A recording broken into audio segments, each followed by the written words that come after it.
The space war had been going on for 3 long years.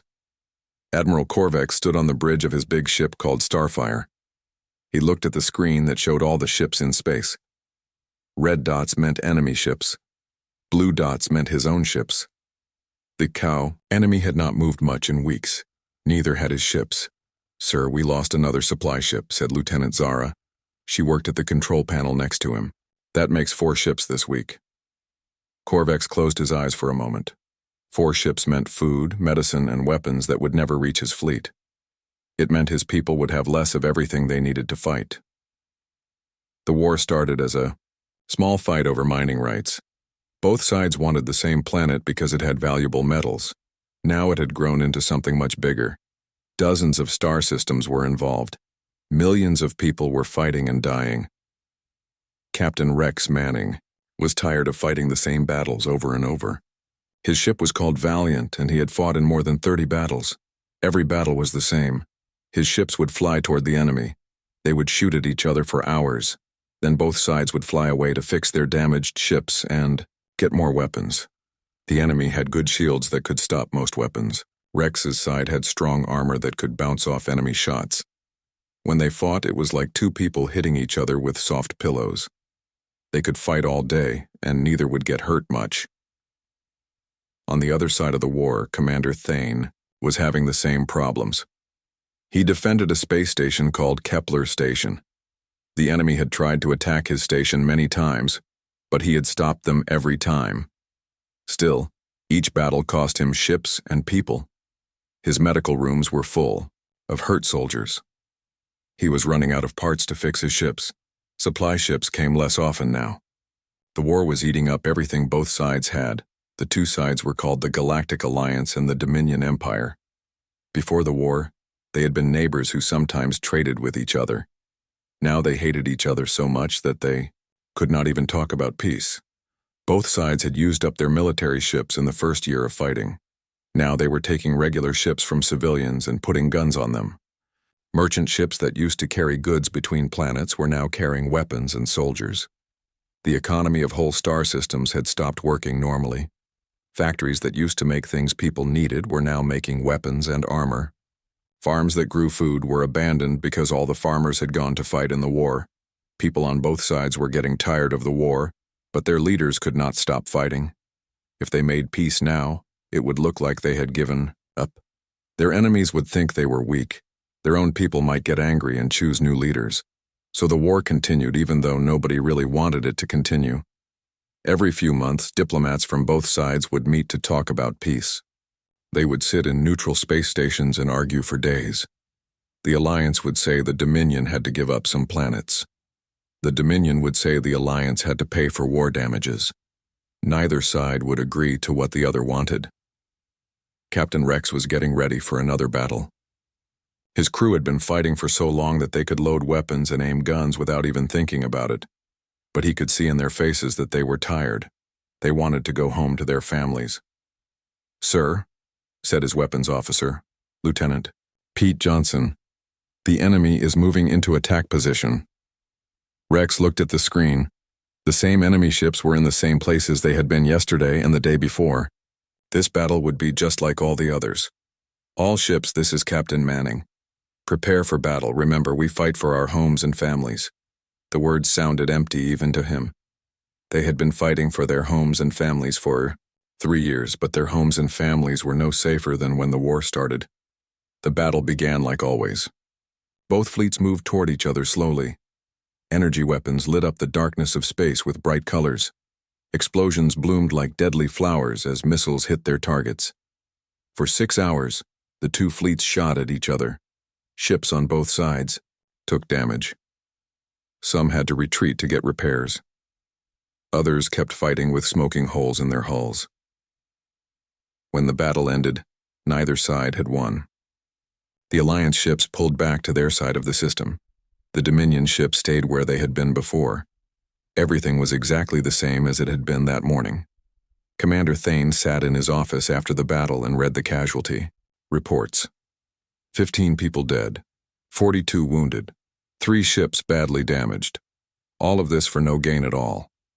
He had been a soldier for 20 years before this war started. He had fought in small conflicts between planets.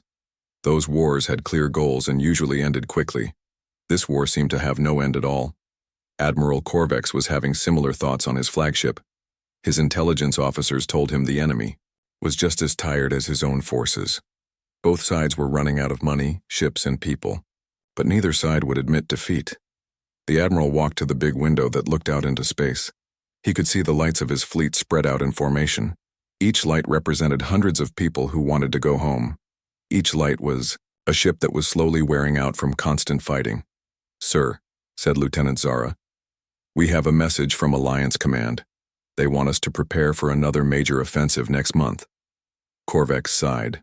Another offensive meant another big battle that would kill many people and change nothing. The war would go on until one side or the other simply ran out of everything. He had studied military history in school. Most wars ended when one side became too weak to keep fighting. This war was different because both sides were equally strong and equally stubborn. They were like two wrestlers who were exactly the same strength, locked together and unable to let go. The merchant ships that had been turned into warships were especially sad to see. These ships had once carried goods that made people's lives better. Now they carried death and destruction. Their crews had once been peaceful traders. Now they were reluctant soldiers. Captain Lisa Park commanded one of these converted merchant ships. Her vessel had once carried grain and manufactured goods between the inner planets. Now it had guns welded to its hull and armor plates covering its cargo bays. Her crew of 20 had never wanted to be soldiers. They were engineers, navigation specialists, and cargo handlers. They learned to fight because they had to, not because they wanted to. The war had changed everyone it touched. Peaceful people became fighters. Rich systems became poor. The galaxy that had once been growing and prosperous was now divided and bleeding. Both sides kept fighting because they did not know how to stop. They had invested so much in the war that giving up seemed impossible. They had lost so many people that those deaths had to mean something. So the stalemate continued. Ships fought and died for the same empty patches of space. Soldiers followed orders that made no strategic sense. Politicians gave speeches about victory while their economies crumbled. Nobody on either side could imagine how the war would end. They only knew it had to end somehow, someday. They just could not see how that day would ever come. The war had become bigger than any of the people fighting it. It had its own momentum now, like a giant machine that could not be stopped. Everyone was trapped inside it, going through the motions of a conflict that no longer served any real purpose. That was when something new appeared on the edge of known space. Something that would change everything in ways nobody could predict. The signal came from nowhere. Lisa Park was working the night shift at monitoring station Omega 7 when her equipment started beeping. She had been listening to space radio signals for 5 years, but she had never heard anything like this. "Jake, come look at this," she called to her partner. Jake Turner was fixing a broken antenna on the other side of the station. Jake walked over and looked at the screen. The signal was strong and clear, but it did not match any pattern they knew. It was not from the Alliance, it was not from the Dominion either. "Where is it coming from?" Jake asked. Lisa checked her star charts. "The Sol system." "But that cannot be right. Nobody lives there. It is in the empty quarter." The empty quarter was what spacers called the region of space where no civilizations existed. It was too far from trade routes and too poor in resources for anyone to bother with. The Alliance had sent survey ships there decades ago, but they found nothing interesting. "Run it through the computer again," Jake said. "Maybe our equipment is broken." Lisa ran the signal through their analysis computer 3 times. Each time the result was the same. The signal was artificial, it was intelligent, and it was coming from a place where no intelligent life was supposed to exist. "We need to tell Commander Hayes," Lisa said. Commander Ben Hayes was asleep in his quarters when Lisa and Jake woke him up. He was not happy about being disturbed, but his mood changed quickly when he saw what they had found. "How long has this signal been transmitting?" he asked. "We first detected it 2 hours ago," Lisa replied. "But it might have been going on longer. We were not monitoring that sector before tonight. Hayes studied the signal pattern on the screen. He had been in charge of monitoring stations for 15 years.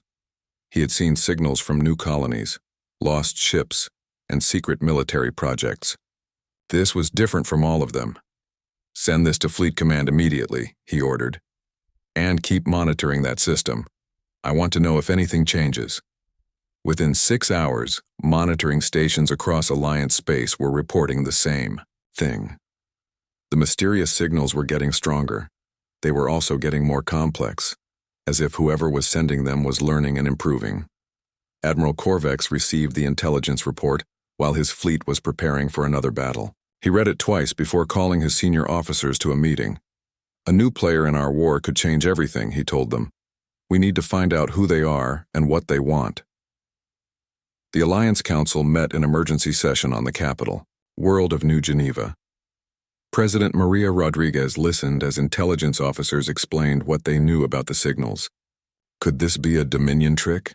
asked General Robert Kim. "No, sir," replied Intelligence Director Carol White. "Our sources inside the Dominion confirm they are detecting the same signals. They are as confused as we are." The Dominion Empire was indeed puzzled by the mysterious transmissions. Supreme Commander Vega called together his top military advisors to discuss the situation. "This could be an Alliance secret weapon project," suggested Admiral Nero. "Or it could be something else entirely," replied Science Director Elena Frost. "The signal patterns suggest technology we have never seen before." Both sides decided to investigate. The Alliance organized a diplomatic mission led by Ambassador Claire Watson. Her ship, the Horizon, was fast and lightly armed. If these newcomers were peaceful, she could negotiate with them. If they were hostile, she could escape and report back. The Dominion sent a heavier force. Captain Nix commanded a patrol group of 5 warships led by his flagship, the Shadowblade. Commander Vega did not believe in taking chances with unknown aliens. As both fleets prepared to leave for the Sol system, the signals from that region continued to grow stronger and more complex. Whatever was out there was becoming more active. Captain Steve Miller stood on the bridge of the human starship Enterprise. His ship was humanity's first vessel, capable of faster-than-light travel. The crew had been testing their new engines when they detected the war raging between the 2 alien civilizations. "Captain," said Communications Officer Amy Ford, "we are receiving transmissions from both sides of this conflict. They are heading toward our system." Miller had expected this to happen eventually. Humans had been listening to alien radio signals for months, learning their languages and studying their cultures. The decision to reveal themselves had been made by the World Council after long debates. "How long until they arrive?" Miller asked. "The lighter ships will reach us in 3 days," replied Navigator Tom Wilson. "The heavier ships will take 5 days." Dr. Carl White, the chief scientist aboard the Enterprise, was excited about making first contact with alien species. He had spent his career studying the possibility of intelligent life beyond Earth. Now he would meet that life face to face. "We need to be careful," warned Colonel Frank Davis, the ship's military advisor. "These aliens have been fighting each other for years. They might see us as either allies or enemies." The human crew spent the next 2 days preparing for contact. They studied everything they had learned about Alliance and Dominion cultures. They practiced speaking in the alien languages they had decoded from radio transmissions. Meanwhile, both alien fleets were approaching the Sol system with growing curiosity and concern. Neither side knew what to expect when they arrived. Ambassador Watson reviewed her briefing files as the Horizon approached the edge of human space. The Alliance had given her authority to negotiate trade agreements, military alliances, or mutual defense pacts. Her job was to determine what these new aliens wanted and whether they could help win the war. Captain Nix had different orders. He was told to assess the military capabilities of the unknown species and determine whether they posed a threat to the Dominion. If necessary, he had permission to use force to protect Dominion interests. The first detection happened when both fleets were still a day away from Earth. Human sensors picked up the approaching ships and identified them as belonging to the 2 warring civilizations. "Captain," reported Lieutenant Dan Cooper from the sensor station, We have multiple contacts approaching. Looks like both sides sent ships to investigate us. Miller nodded. This was the moment humanity would announce itself. To the galaxy. Everything that happened next would determine whether humans became friends or enemies with their new neighbors. Open a channel to both fleets, he ordered. Let them know we are here. The message went out on all frequencies in both Alliance and Dominion languages. This is Captain Steve Miller of the human starship Enterprise. We represent the people of Earth and the Sol system. We welcome you to our space and hope for peaceful contact. The reaction from both alien fleets was immediate. Long-range scanners detected the human ship and confirmed that it was indeed artificial. The species in the empty quarter was real, and they had technology advanced enough for interstellar travel. Ambassador Watson was the first to respond. This is Alliance Ambassador Claire Watson. We come in peace and hope to establish diplomatic relations. Captain Nix sent his own message moments later. This is Dominion Captain Nix. We also come in peace and wish to communicate. Both alien fleets continued toward the Sol system, but now they approached more carefully. Neither side wanted to appear aggressive to the potential new allies. At the same time, neither side trusted the other to behave peacefully. Captain Miller watched the tactical display as the two groups of ships entered the outer edge of the solar system. The Alliance ships took position near Jupiter. The Dominion ships stopped near Saturn. Both fleets were being careful to keep their distance from each other and from the human ship. Sir, said Lieutenant Cooper, both fleets are requesting permission to send representatives for face-to-face meetings. Miller looked around his bridge at the faces of his crew. They were about to make history as the first humans to meet alien intelligence.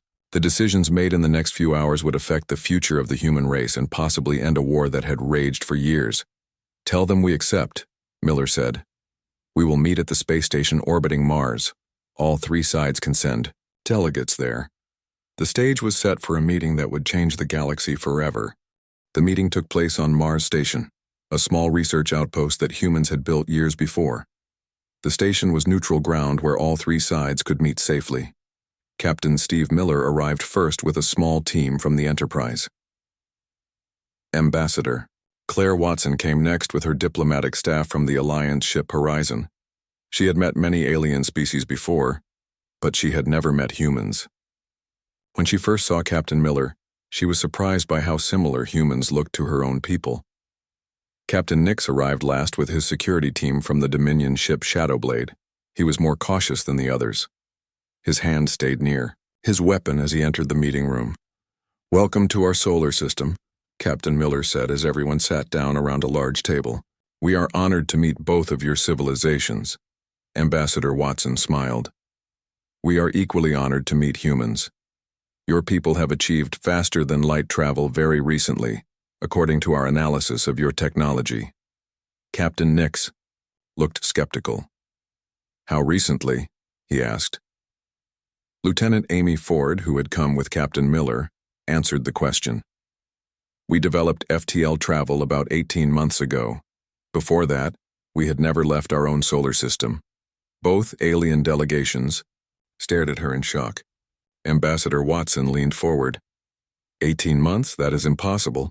It takes most species decades to develop reliable FTL technology after their first experiments. Not for humans, said Dr. Carl White, who was also part of the human team. We approached the problem differently than most species. Instead of perfecting one solution, we developed multiple approaches and combined them. Captain Nix frowned. What do you mean by multiple approaches? Dr. White explained how human scientists had worked on the problem from many different angles at the same time. Some teams focused on warping space. Others worked on dimensional folding. Still others tried to manipulate time itself.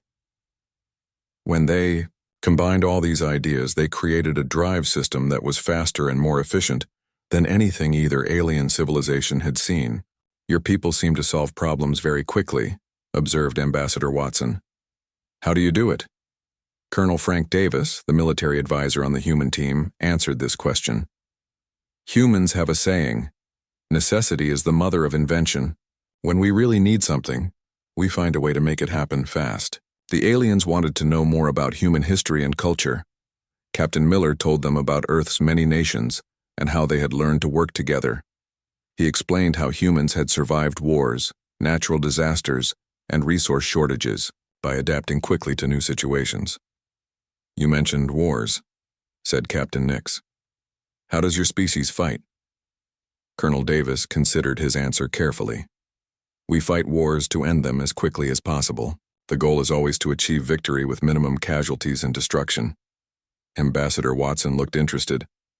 "Most civilizations fight wars to demonstrate their strength and resolve. Your approach is different." "Yes," Colonel Davis replied. "We learned long ago that wars which go on too long hurt everyone involved. The best military strategy is to win so decisively that the enemy cannot continue fighting." Both alien delegations began to see humans differently. These were not the primitive newcomers they had expected. Humans had developed advanced technology in record time and had military theories that were completely different from galactic norms. "We would like to learn more about your conflict," Captain Miller said. "We have been monitoring your communications and studying the war between your civilizations." Captain Nix immediately became suspicious. "You have been spying on us?" "Not spying," Dr. White explained. "Learning. We wanted to understand our galactic neighbors before making contact. We have been studying both of your languages, cultures, and military capabilities." Ambassador Watson was curious about what humans had learned. "What are your conclusions about our war?" Captain Miller looked at his team before answering. "You are both trapped in a conflict that neither side can win. Your military technologies are too evenly matched. Your political systems prevent either side from accepting defeat. The war will continue indefinitely unless something changes." "That is a very accurate assessment," admitted Ambassador Watson. "But we cannot simply stop fighting. The Dominion started this war by attacking our territory." Captain Nix disagreed. "The Alliance provoked us by blocking our access to the mining colonies. We had no choice but to defend our economic interests." Colonel Davis had studied many similar conflicts on Earth. Both sides believe they are defending themselves. Both sides have legitimate concerns, but neither side has a realistic plan for victory. The discussion continued for hours. The humans asked detailed questions about military tactics, supply lines, and battle strategies. They wanted to understand exactly how the war was being fought and why it had reached a stalemate. Lieutenant Amy Ford was particularly interested in the technology both sides used. "Your weapons and defenses are perfectly balanced against each other," she observed. "Every offensive capability has an equal defensive counter. That is why battles last so long and accomplish so little," explained Ambassador Watson. "Neither side can achieve a decisive advantage." Dr. White asked about the economic impact of the war. Both alien representatives described how their civilizations were slowly bankrupting themselves. Military spending consumed resources that had once been used for trade, exploration, and scientific research. "The war is destroying both sides equally," Captain Miller observed. "You are both weaker now than when the fighting started." Captain Nix nodded reluctantly. "That is true, but we cannot appear weak by asking for peace. Our enemies would see it as surrender." "What if peace came from an outside source?" suggested Colonel Davis. "What if someone else ended the war for you?" Both aliens looked confused. Ambassador Watson asked, "How could that work? No civilization has the power to force both the Alliance and Dominion to stop fighting." Captain Miller exchanged glances with his team. "What if we demonstrated that continuing the war was impossible?" "You are talking about intervention," said Captain Nix. "That would make you our enemy." "Not necessarily," replied Colonel Davis. "What if we could disable your ability to fight without harming your people? What if we could make war impossible while keeping everyone alive?" The idea was so unusual that both alien representatives had trouble understanding it. Wars ended when one side defeated the other, or when both sides agreed to stop fighting. The concept of a third party simply removing the ability to wage war was foreign to them. Dr. White explained the human approach to conflict resolution. Sometimes the best way to solve a problem is to change the rules completely. If two people are fighting over a weapon, You take the weapon away from both of them." Ambassador Watson was intrigued, but skeptical. Even if such a thing were theoretically possible, it would require military capabilities far beyond what any known civilization possesses. Lieutenant Amy Ford smiled. "Humans have some advantages in that area. Our technology developed along different paths than yours. We can do things that might seem impossible to you." Captain Nix leaned back in his chair. "You are claiming that your species, which only achieved FTL travel 18 months ago, has military technology superior to civilizations that have been spacefaring for centuries." "Not superior," corrected Colonel Davis. "Different. We approach warfare from angles that other species have not considered. Sometimes a new perspective is more valuable than advanced technology." The meeting continued as humans explained their analysis of the war and their potential solution. They had identified the key weaknesses in both military systems. They had developed countermeasures that could neutralize the weapons and defenses both sides relied on. "We could end this war in a matter of hours," Captain Miller said quietly. "No one would die. No ships would be destroyed. But all weapons, systems would be permanently disabled." The silence that followed was profound. Both alien delegations realized they were hearing something unprecedented in galactic history. A species was offering to end a major war through technological intervention, rather than military conquest. Ambassador Watson finally spoke. "If what you claim is true, you could revolutionize how conflicts are resolved throughout the galaxy."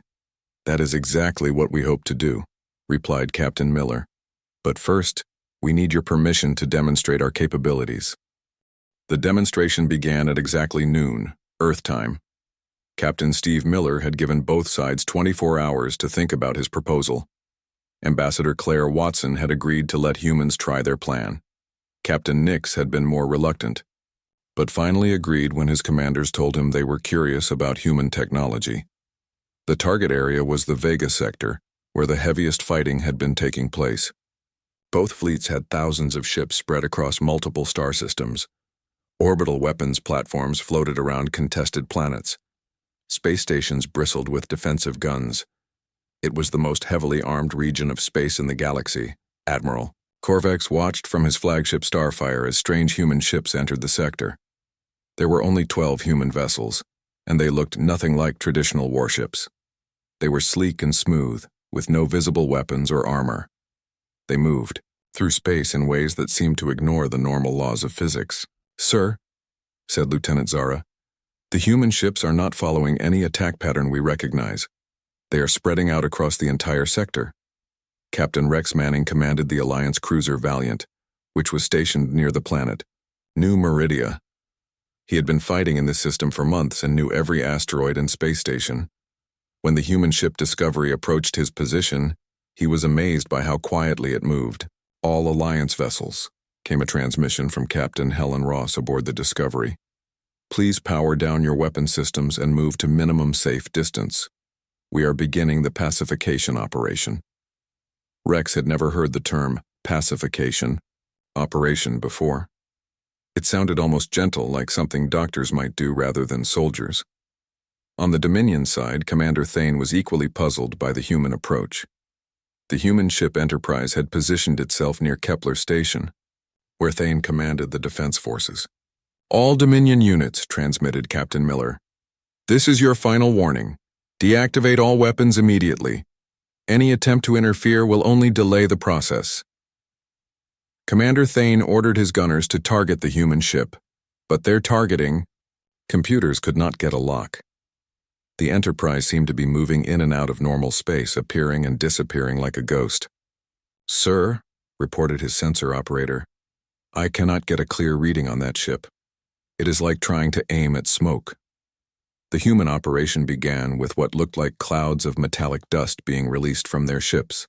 The dust spread rapidly through space, moving faster than anything that small should be able to move. Within minutes, the dust clouds had reached every weapon platform, every ship, and every defensive installation in the sector.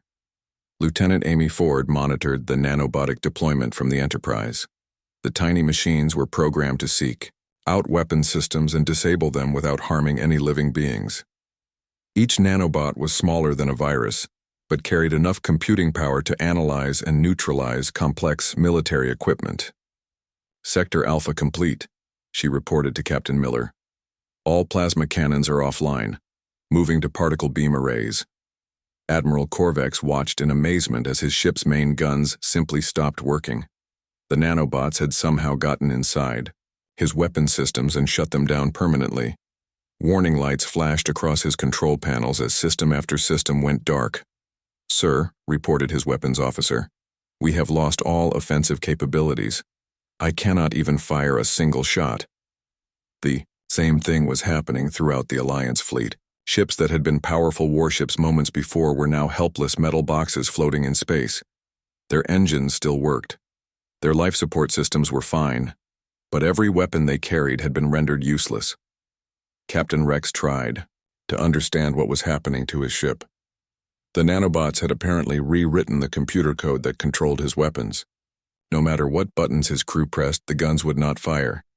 "This is impossible," said his weapons officer, Lieutenant Pete Johnson. "They have changed our software without even touching our computers." The Dominion forces were experiencing the same phenomenon. Commander Thane watched helplessly as his station's massive defense cannons powered down one by one. The nanobots worked so quickly that his engineers could not even study what they were doing. "Sir," reported his chief engineer, "the machines are changing our hardware as well as our software. They are physically altering our weapons to make them incapable of firing." Captain Ryan Clark commanded the human vessel Defender, which was working on the outer edge of the sector. His nanobots were targeting the supply ships and transport vessels that both sides used to support their war effort. "Supply Depot 7 neutralized," he reported. "All ammunition has been rendered inert. The explosives cannot detonate even if someone tries to trigger them manually." The psychological impact of the operation was as devastating as the technological effect. Veteran soldiers who had fought in dozens of battles found themselves completely powerless against an enemy they could not see or fight back against. Captain Nix tried to ram his ship Shadowblade into the nearest human vessel, but his engines suddenly stopped working. The nanobots had decided that ramming was a form of weapon use and had disabled his ability to accelerate toward other ships. "Sir," said his navigator, "our propulsion system is locked. We can maintain orbit, but we cannot change course to intercept anything." Dr. Carl White observed the operation from the Enterprise Science Station. The nanobots were performing exactly as designed, distinguishing between aggressive and defensive actions. Ships could still maneuver to avoid collisions or maintain formation, but they could not move in ways that might be used as weapons. "The discrimination protocols are working perfectly," he reported to Captain Miller. "The nanobots are only targeting systems that can be used for violence. Even the defensive systems that both fleets relied on were being neutralized. Shield generators overloaded and shut down. Armor plating somehow became brittle and useless. Point defense systems that shot down incoming missiles went silent." Lieutenant Dan Cooper was monitoring communications from both fleets. The chatter from hundreds of ships painted a picture of complete bewilderment and growing panic. "Alliance command to all ships. Report status immediately. Valiant to command. All weapons offline. Cannot determine cause. Command to Shadowblade. What is your current capability? Shadowblade to command. We are defenseless. Repeat, we are completely defenseless." As the nanobots spread through the sector, they found and disabled weapons that both sides had forgotten they possessed. Emergency armaments on civilian ships stopped working. Personal weapons carried by individual soldiers became useless pieces of metal. Even the kitchen knives in ship galleys were somehow made incapable of cutting anything except food. The operation was so thorough that it disabled weapon systems both sides did not even know the other possessed. Secret weapon projects that had been hidden for years were found and neutralized. Experimental technologies that existed only in prototype form were rendered harmless. Colonel Frank Davis had planned the operation to be as humane as possible while being absolutely complete. "The goal is not to destroy," he had explained to his team. "The goal is to make destruction impossible." After 3 hours, the nanobots began working on the orbital installations and space stations. Massive weapons platforms that had taken years to build were reduced to harmless metal structures in minutes. The robots somehow knew the difference between a sensor array and a weapons array, leaving communication and navigation systems untouched, while eliminating anything that could be used for combat. Captain Helen Ross reported the completion of her sector. All installations neutralized. Even the manufacturing plants that produce weapons components have been converted to produce harmless goods instead. By the 4th hour, both fleets realized that resistance was not only futile but impossible. The nanobots could not be stopped by any known technology. They were too small to target with conventional weapons and too smart to be fooled by countermeasures. Admiral Corvex finally opened a communication channel to Captain Miller. "What do you want from us?" he asked. "We want you to stop fighting," Miller replied simply. "The demonstration will be complete in 1 hour. After that, neither side will have the ability to wage war. You can choose to negotiate peace, or you can choose to float helplessly in space forever." The final hour saw the neutralization of the last weapon systems in the sector. When it was over, 2 of the most powerful military fleets in the galaxy had been rendered completely harmless, without a single person being killed or even injured. The war that had raged for 3 years was effectively over. It had taken humanity exactly 5 hours to accomplish what neither side could achieve in all their battles combined. The silence after the 5th hour was unlike anything the galaxy had ever experienced. Admiral Corvex stared at his blank weapon displays while Captain Miller's voice echoed through the communication system. "The demonstration is complete. As promised, no lives have been lost, but your ability to continue this war has been removed." Across the Vega sector, thousands of ships floated helplessly in space. Their crews were unharmed. Their life support systems worked perfectly, but every weapon they had carried was now useless metal. 3 years of brutal warfare had been ended by a species that most people had never heard of until yesterday. Ambassador Claire Watson was the first to break the stunned silence. She had watched the operation from a safe distance aboard her ship Horizon. "On behalf of the Galactic Alliance, I formally request immediate peace negotiations." Her words seemed to wake everyone up from their shock. Within minutes, Commander Vega's response came through the communication channels. "The Dominion Empire accepts the proposal for peace talks." Captain Steve Miller nodded with satisfaction. His plan had worked exactly as intended. "We suggest holding the negotiations on Earth. As a neutral location, it might help both sides think more clearly." The journey to Earth took 3 days. During that time, news of what had happened spread throughout the galaxy. Every civilization that heard the story reacted with amazement and disbelief.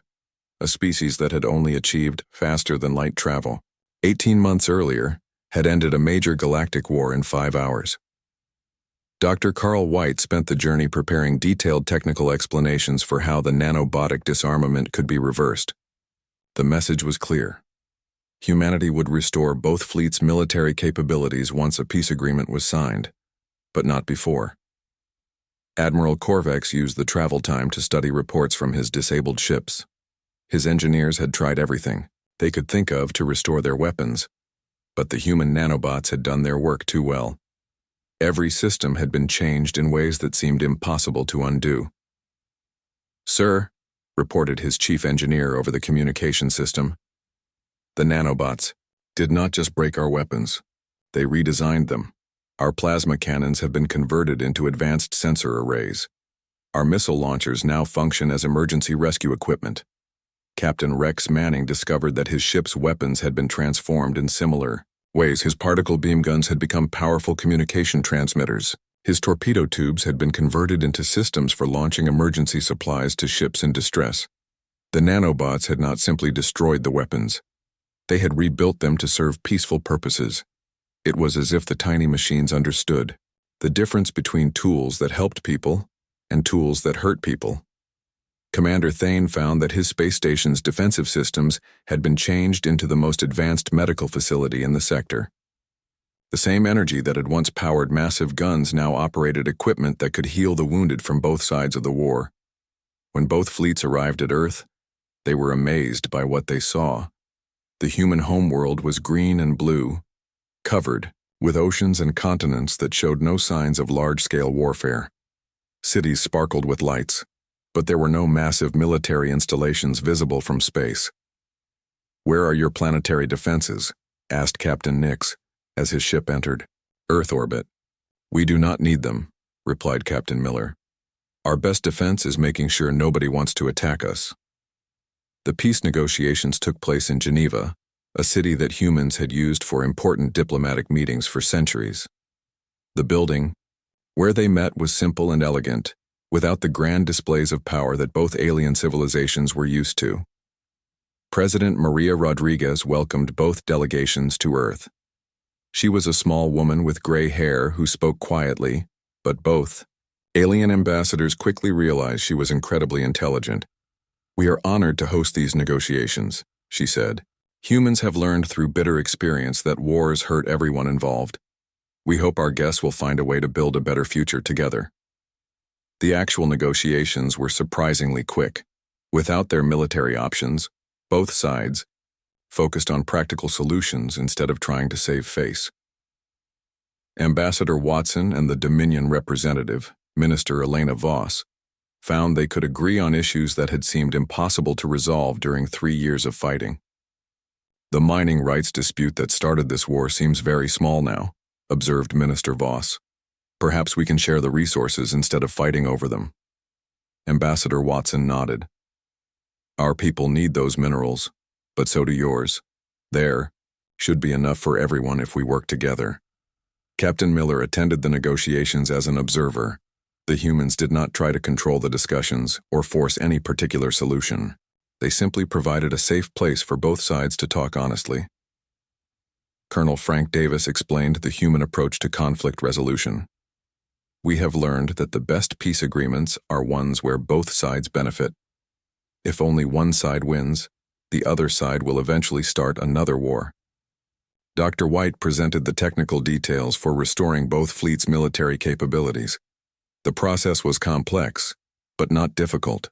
Once the peace treaty was signed, human technicians could reverse the nanobotic changes in a matter of days. "However," he added, "we strongly recommend that both sides reduce their military forces significantly. Large armies and fleets make it too easy to start new wars."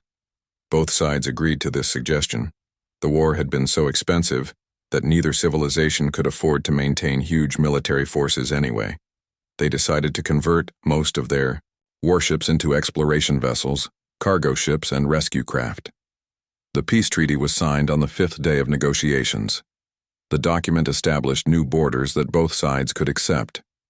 It created trade agreements that would help both civilizations recover from the economic damage of the war. Most importantly, it set up a system for resolving future disputes without violence. Ambassador Watson shook hands with Minister Voss after signing the treaty. "I never thought I would be grateful to lose a war," she said with a smile. Minister Voss laughed. "We did not lose a war. We were all rescued from a war by people who were smart enough to see a better way." The ceremony marking the end of the war was broadcast throughout the galaxy. Captain Miller spoke on behalf of humanity to billions of viewers across hundreds of worlds. "Today marks the beginning of a new era," he said. "For the first time in galactic history, a major war has been ended without victory or defeat. Both sides have agreed to work together instead of fighting each other." Within weeks, the effects of the peace treaty became visible throughout the former war zone. Ships that had once carried weapons now carried medical supplies to planets that had been damaged by the fighting. Space stations that had been military bases became centers for trade and diplomacy. The technology that humanity had demonstrated during the 5-hour intervention began to spread throughout galactic civilization. Other species started developing their own peaceful solutions to conflicts. The idea that wars could be prevented rather than won became popular among civilizations that were tired of endless fighting. Captain Rex Manning was among the first Alliance officers to visit the former Dominion territory under the new peace agreement. He met with his former enemies and discovered they were not so different from his own people. They wanted the same things: peace, prosperity, and a better future for their children. The war that had lasted 3 years became a subject for historians to study. They called it the last war because it marked the end of the old way of thinking about conflict. From that point forward, galactic civilizations began to see warfare as a failure of imagination rather than a test of strength. Years later, when people asked Captain Miller how humanity had ended the war so quickly, he would smile and give a simple answer. We did not end a war. We showed two groups of good people that they did not need to be enemies. The galaxy had learned an important lesson from a young species that refused to accept that some problems could not be solved. Sometimes the best way to win a fight is to convince everyone to stop fighting.